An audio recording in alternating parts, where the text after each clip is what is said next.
உண்மையிலேயே ஜென்ம கதைகளை பற்றி புரிந்து கொள்ளணும்னா நீங்கள் என்ன ஆகணும் அப்படின்னா மொத்தத்துக்கு எல்லாத்தையும் தூக்கி போட்டு ஒரு சாமியார்கிட்ட கேட்டாங்க இல்லைங்களா, ஒரு லேடி என்ன கேட்பாங்க, சந்தோஷமா இருக்கணும் என்ன செய்யணும்னு கேட்பாங்க. அவர் என்ன சொல்லுவார், செத்து போனுவார் இல்லைங்களா, வேற வழி இல்லை.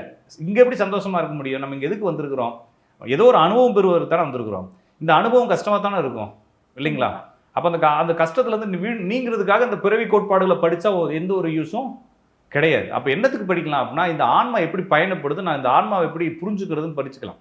அப்போ இந்த ஆணவம் கண்மம் மாயை எனப்படக்கூடிய 3 மலங்களும் ஒழிக்கப்பட வேண்டும். இது எல்லாம் கம்ப்ளீட்டாக நம்மள்ட்ட இருந்து விலகுனதுக்கு அப்புறமா, அப்போ விலகணும்னா நம்மள்ட்ட இருக்கக்கூடிய பிரம்ம தத்துவங்கள் விலகணும். பிரம்ம தத்துவம்னா என்ன அப்படின்னா 5 புலன்களும் பிரம்ம தத்துவம். மொத்தம் 24 தத்துவங்கள் நம்ம உடம்புக்குள்ள இயங்குது. மெயினாக பிரம்ம தத்துவத்துக்குள்ள மொத்தம் 96 தத்துவம் இயங்குது. அதில் பிரம்ம தத்துவங்கிறது 24.